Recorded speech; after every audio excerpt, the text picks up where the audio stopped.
El tema que revisaremos en esta ocasión es el de la demanda del mercado. Para esto vamos a retomar las demandas que hemos calculado en otra ocasión, que son demandas que provienen de elecciones individuales, y trataremos de agregarlas de tal manera que representen la demanda de todo un mercado. Este tema en realidad no tiene una gran complicación, pero tiene unos supuestos importantes de los cuales generalmente no se habla. Entonces vamos a mencionarlos y vamos a tratar un poco de señalar cuáles son algunas de las dificultades que no debemos de perder de vista cuando avancemos en otros temas. Entonces, ¿cómo se obtiene la demanda del mercado? Bueno, nosotros ya hemos obtenido en múltiples ocasiones y bajo distintas modalidades las demandas individuales. Esas demandas individuales hemos dicho que provienen de una optimización a partir de una serie de preferencias que cumplen ciertas condiciones, etcétera. Esas demandas individuales estaban en función, demandas individuales estaban en función de los precios y del ingreso de ese consumidor. Entonces, ¿cómo pasamos de estas demandas individuales a una demanda del mercado? Bueno, para hacerlo, que en realidad es muy sencillo, solamente vamos a cambiar los subíndices y los superíndices de la manera en cómo lo hemos trabajado. En esta ocasión, vamos a decir que con el subíndice I vamos a denominar a los agentes. Anteriormente, con el subíndice I denominábamos a los bienes y a los precios. En esta ocasión vamos a cambiarlo para que sea más fácil ver el ejercicio. Por otro lado, con el superíndice J vamos a denominar el bien, digamos, y por lo tanto va a hacer referencia al mercado de ese bien y por lo tanto va a hacer también referencia a los precios por un lado y también a las cantidades demandadas. Entonces, ¿cómo obtenemos la demanda del mercado? Bueno, la demanda del mercado, si la señalamos con X mayúscula superíndice J, es decir, para referirnos al mercado Jésimo, va a ser igual a una sumatoria simple de las demandas individuales, es decir, va a ser una sumatoria desde el subíndice I, que representa al agente o consumidor número 1, hasta N, suponiendo que hay N agentes. ¿De qué va a ser la sumatoria? De todas las demandas individuales de cada uno de los agentes que tienen respecto del bien Jésimo. Obviamente, estas demandas individuales, como hemos dicho, están en función, o los argumentos de su función son precios e ingreso. Por lo tanto, la demanda agregada, que va a ser una suma simple de esas demandas individuales, también va a estar en función de precios y de ingreso. Ahora bien, esta sumatoria de alguna manera también va a representar al ingreso como algo agregado. Generalmente en las curvas de demanda que se manejan en los libros de texto, se asume que la demanda agregada de un mercado está única y exclusivamente en función de precio. ¿Por qué? Porque al hablar del ingreso agregado podemos obviar ese argumento, pero hay un supuesto además importante que se tiene que hacer, que es que hay una independencia de la distribución del ingreso entre la demanda XJ y M, que eso nos lleva al segundo término, que son los supuestos importantes que hay en esta idea, y son dos. Por un lado, la demanda del mercado XJ es independiente de la distribución del ingreso, y como es independiente de la distribución del ingreso, yo puedo escribir esta demanda agregada como una función únicamente en función del nivel de precios. Por otro lado, el segundo supuesto es que existe un agente representativo que es la manera habitual en cómo se expresa. Pero en realidad, o simple y sencillamente lo que quiere decir es que la mayoría de los agentes tienen, o todos los agentes tienen las mismas preferencias sobre un tipo de bien. Por ejemplo, si XJ fuera el consumo de café, lo que diríamos es que los agentes tienen las mismas preferencias sobre el consumo de café, es decir, que todos tienen unas preferencias, por ejemplo, de tipo Cobb-Douglas, o que los agentes lo consideran un complementario perfecto o un sustituto perfecto, pero no puede haber eh, distintas consideraciones sobre el mismo bien. Ese es un supuesto fuerte porque en términos de la teoría de la utilidad y del hedonismo y demás, no tendría por qué haber un impedimento en el cual dos distintos agentes tuvieran consideraciones diferentes sobre este mismo bien. Sin embargo, para poder llevar a cabo esta agregación, tenemos que suponer eso o que existe un agente representativo. O otra forma de ver la idea del agente representativo es que yo pueda encontrar en el mercado un agente cualquiera que represente al conjunto de los demás, que es decir lo mismo que ya he dicho, que todos los agentes tienen las mismas preferencias, de tal manera que si yo conozco las preferencias de ese agente representativo, puedo agregarlas simple y sencillamente suponiendo esta suma. Entonces, como vemos, la demanda agregada o llegar a la demanda agregada tiene supuestos implícitos importantes. Posteriormente en este video vamos a desarrollar un par de ejemplos para ilustrar cada uno de estos supuestos o donde no se pueden cumplir estos supuestos y que en realidad es un poco complicado pasar a la agregación. Pero lo señalamos para que lo tengan en cuenta porque generalmente en los libros de texto se señalan estos supuestos, pero no se señala la importancia que pueden llegar a tener. Pero antes de ver esos problemas, veamos el tema en positivo y veamos, supongamos que esos supuestos son válidos y que podemos representar la demanda del mercado. Esa demanda del mercado yo la voy a representar en este plano como en el eje horizontal voy a tener la demanda agregada y en el eje vertical el precio. Es decir, vamos a presentarlo de manera inversa, o es lo que se llama la función inversa de demanda. Entonces, yo he obtenido, por ejemplo, una demanda agregada XJ que va a depender única y exclusivamente de los precios.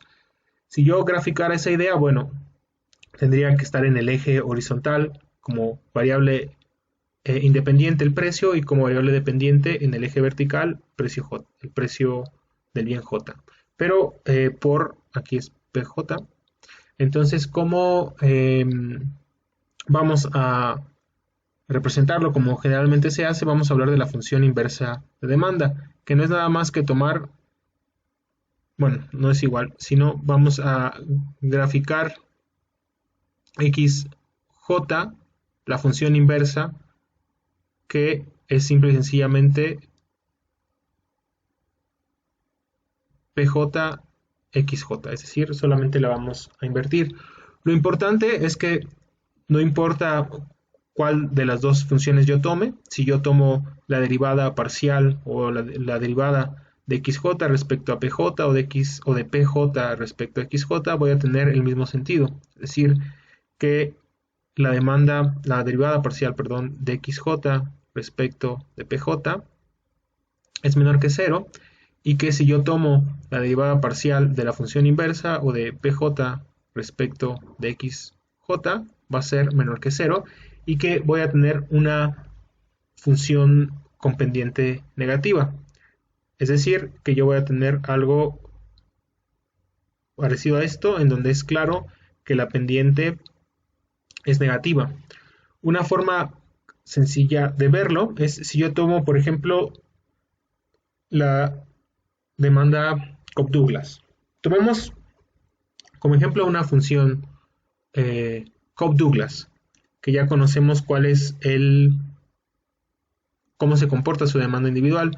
Si recordamos y la ponemos con la notación anterior, por ejemplo, las demandas individuales de una función Cobb-Douglas, XY, que tiene en este caso por argumentos precios e ingresos. Vamos a seguir considerando el ingreso individual, y ya cuando, bueno, aquí es el precio J y el ingreso individual, y ya cuando vayamos a los términos agregados quitaremos el ingreso. Entonces esas demandas eran iguales a el ingreso de el agente Y sobre el precio J o de ese bien que multiplicaba a alfa I, que era el exponente que acompañaba. Entonces, si recordamos, la utilidad del agente, voy a ponerlo mejor, un poco más con otro color.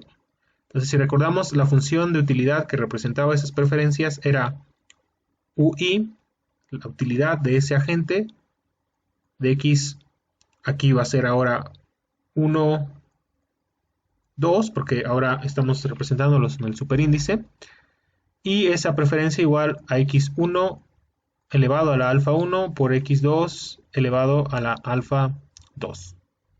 Entonces aquí está equivocado el superíndice, lo voy a corregir, porque aquí debe ser, bueno, me falta, debe ser alfa i, sí, del individuo, de este individuo, pero para el bien j, ¿no? Entonces, bueno, es un poquito abigarrada la notación, pero es muy sencillo. Entonces, ¿cómo vamos a hacerlo? Entonces, para obtener la demanda agregada XJ va a ser igual a la sumatoria desde que I igual a 1 hasta N por DMI, perdón, de PJ alfa IJ. Entonces, la demanda del mercado es la sumatoria de las demandas individuales. Evidentemente, si yo sumo todos los ingresos individuales, voy a tener el ingreso global o el ingreso agregado.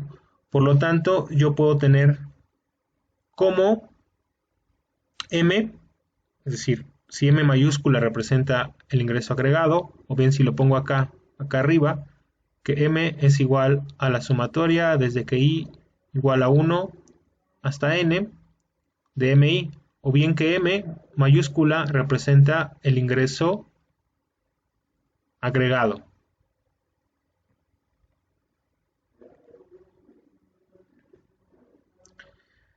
Eso va a ser igual, entonces, M mayúscula que multiplica a I de 1 hasta N por alfa IJ entre PJ.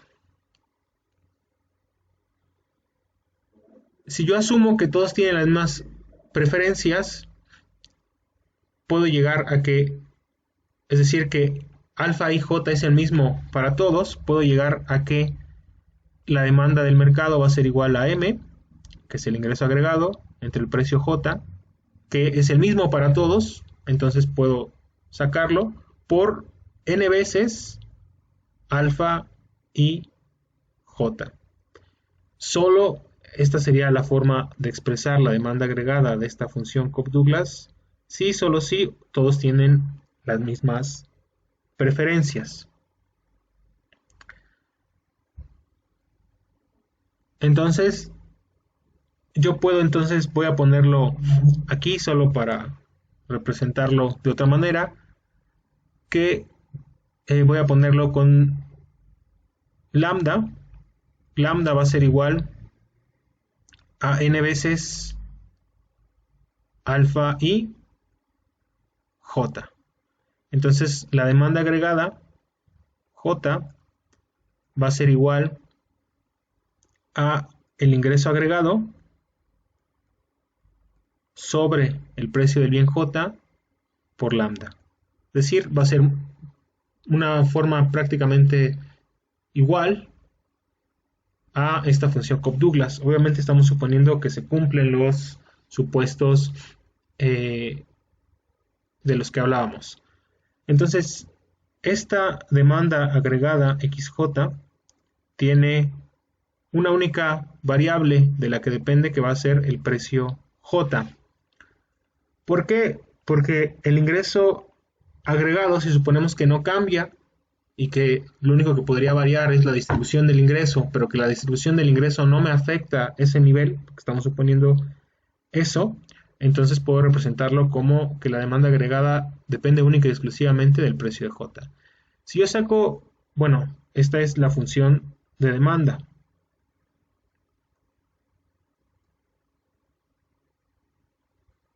Y puedo sacar la función inversa de la demanda. Para sacar la función inversa de la demanda solamente tendría que despejar PJ, perdón. Entonces, PJ, si yo paso multiplicando para acá, y luego este otro argumento XJ dividiendo acá, tendría que entonces la función inversa de la demanda es igual al ingreso agregado sobre la demanda agregada por lambda.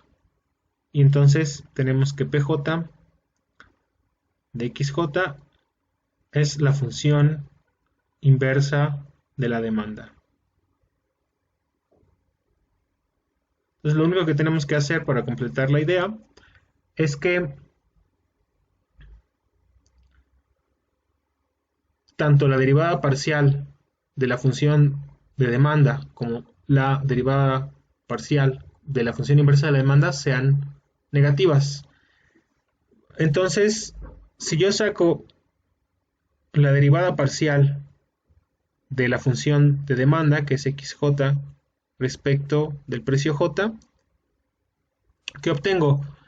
Obtengo que, bueno, este PJ yo lo puedo representar como PJ a la menos 1. Entonces la derivada, perdón, será igual a menos 1, que multiplica a m lambda por PJ a la menos 2, ¿sí?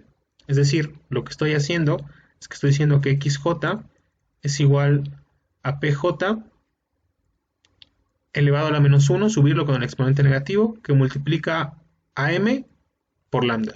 Entonces la derivada parcial de esta idea es menos 1 por esto es una constante, se considera como una constante, y PJ que está elevado a la menos 1, PJ a la menos 2. Por lo tanto, es claro que por este signo la derivada parcial es negativa. Y si yo veo ahora respecto a la función inversa de la demanda, tengo que la pendiente también es negativa. Entonces la derivada parcial ahora, de PJ respecto de XJ es prácticamente equivalente a esta, solo que cambia el argumento. Sería menos 1 que multiplica al ingreso agregado por lambda elevado a la XJ a la menos 2. Entonces con esto vemos que la demanda agregada es la derivada parcial de la demanda agregada respecto al precio es negativa, y la derivada parcial de la función inversa de la demanda agregada también es negativa. Entonces podemos trabajar indistintamente con cualquiera de las dos, y vamos de hecho casi siempre a trabajar con la función inversa de demanda, que es la forma habitual en la que está en la mayor parte de los textos y en la literatura económica. Veamos ahora otro ejemplo más sencillo para terminar con esta idea. Entonces, sean las demandas individuales XP, es decir, la demanda está en función del precio, igual a 120 menos P, en un mercado donde hay n consumidores. Entonces lo que nos piden es calcular la función inversa de la demanda agregada. Entonces primero tendríamos que obtener la función de demanda agregada y luego obtener la función inversa de la demanda. Entonces, ¿cómo le hacemos? Bueno, entonces lo único que tendríamos que hacer sería sacar la sumatoria, ¿no? Entonces, primero vamos a reescribir que esta función es igual a xi, porque es de un solo consumidor, es igual a 120 menos p. no hay aquí superíndice, solamente esto para hacerlo más claro. Entonces la demanda agregada, que vamos a poner con una X escrita ligeramente distinta, o lo podemos poner una barra para tener claro que es la demanda agregada, que va a estar en función del precio, va a ser igual a la sumatoria desde que I igual a 1 hasta cuántos consumidores hay, N. Si nos dijeran que hay 10 consumidores, pues en vez de N sería 10 consumidores. Y como todos tienen la misma demanda, porque dice que la demanda individual es esta, entonces va a ser igual a la sumatoria de XI, y eso va a ser igual a la sumatoria desde que I igual a 1. Bueno, lo voy a poner.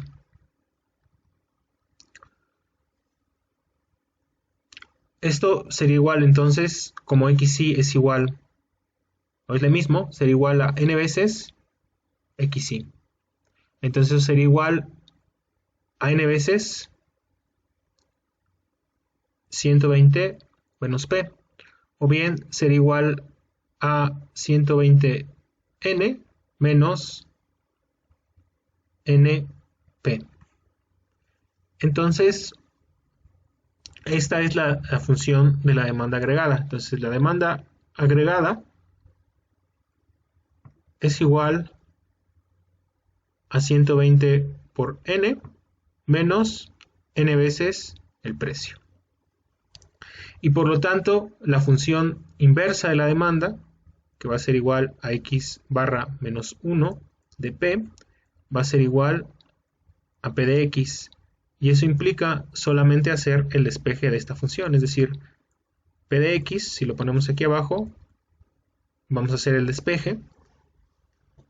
Vamos a hacerlo mejor paso por paso. Entonces vamos a poner aquí nada más que x es igual a 120n menos n veces p. Entonces si yo quiero despejar esto, paso este argumento sumando a este lado y este restando. Entonces voy a tener que n veces p va a ser igual a 120n menos x. Y por lo tanto, p ahora sí, que depende de x, va a ser igual a n, que divide a este argumento y este otro argumento, que va a ser igual 120 veces n sobre n, va a ser igual únicamente a 120 menos x entre n. Y esta va a ser la función inversa de la demanda agregada. Entonces lo ponemos acá. Entonces es igual a 120 menos x sobre n. Y esa es la solución. Entonces, como vemos, en realidad obtener la demanda agregada, si conocemos la demanda individual, es muy sencilla.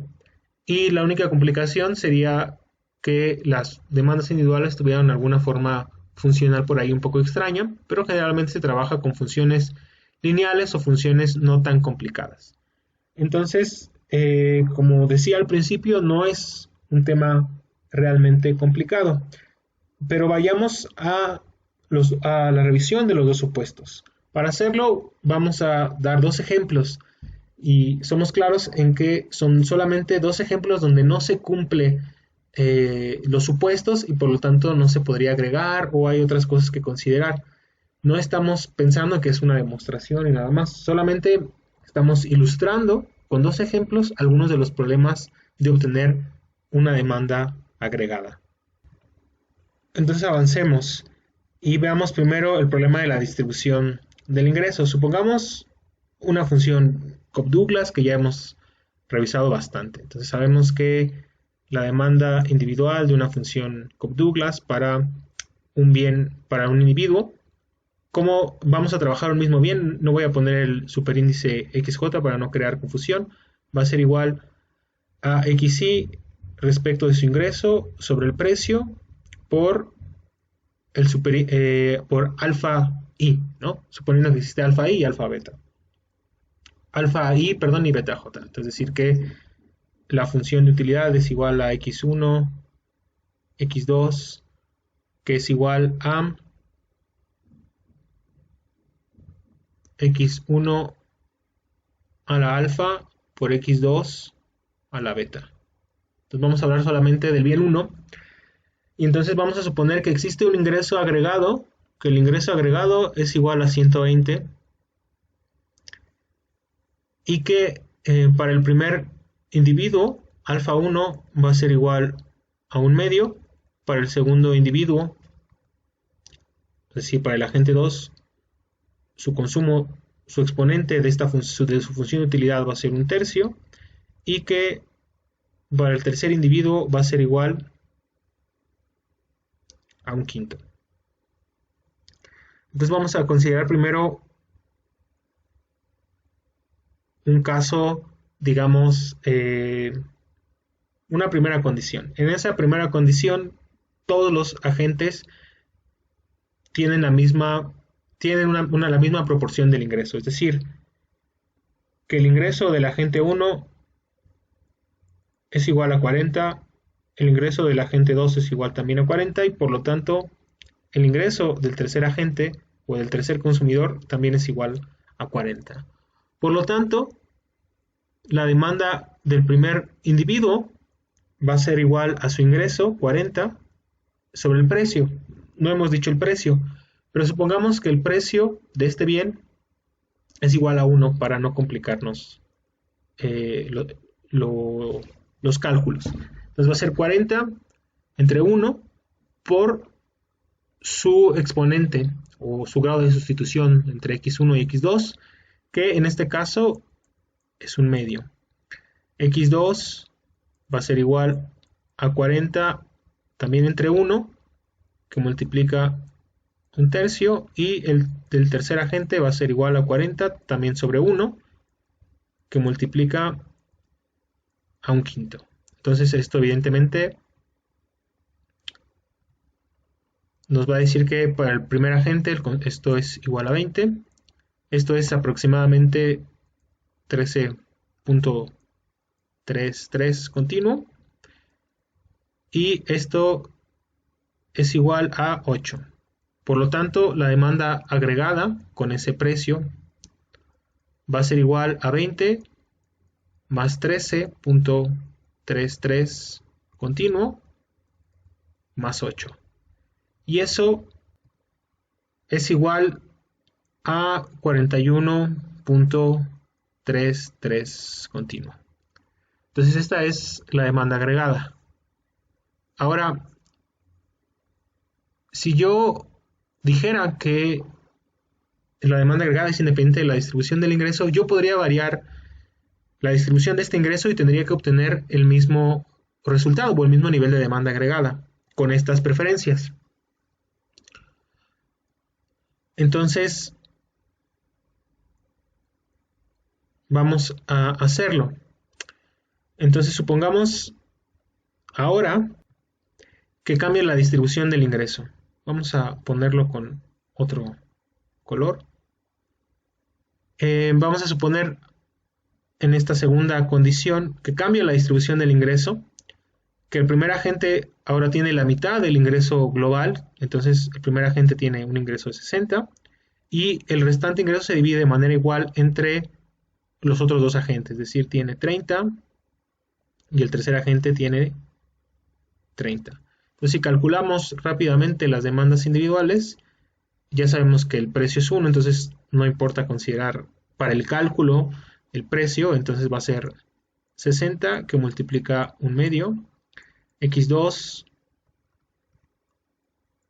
va a ser igual a 30 multiplicado por un tercio y x3 va a ser igual también a 30 multiplicado por un quinto.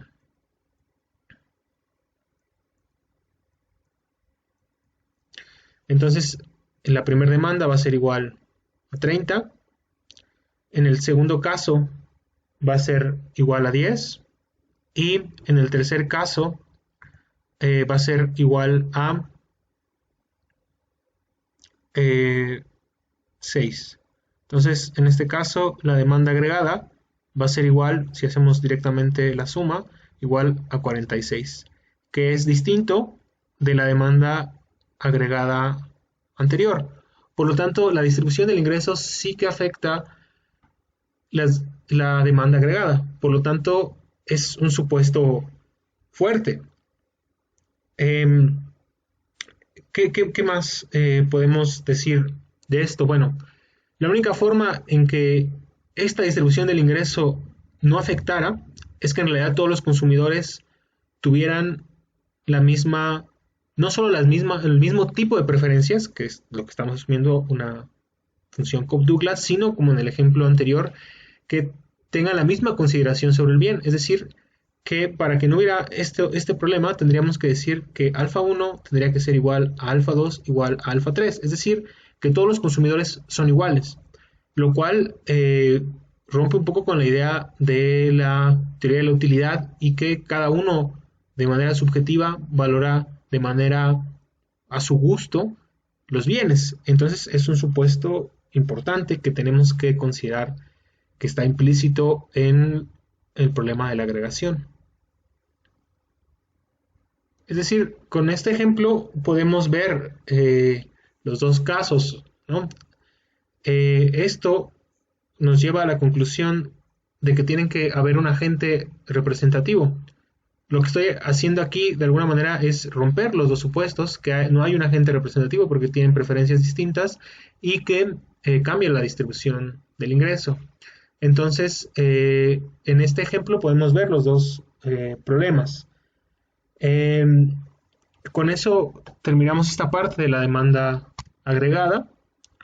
Lo más importante, en resumen, es que generar la demanda agregada en términos analíticos o tal como está puesta en los libros de texto no es complicada porque solamente asume hacer una suma simple de las demandas individuales, pero el supuesto implícito o lo más importante en términos de la teoría económica es que si la agregación es posible y si tiene sentido.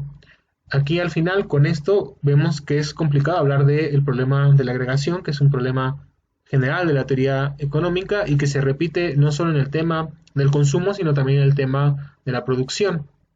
Entonces, lo que queremos decir es que las conclusiones que se puedan sustraer de la elección individual del consumidor al ponerse en duda la agregación también implica que no se pueden generalizar, porque no podemos decir que la suma de las partes es igual al todo.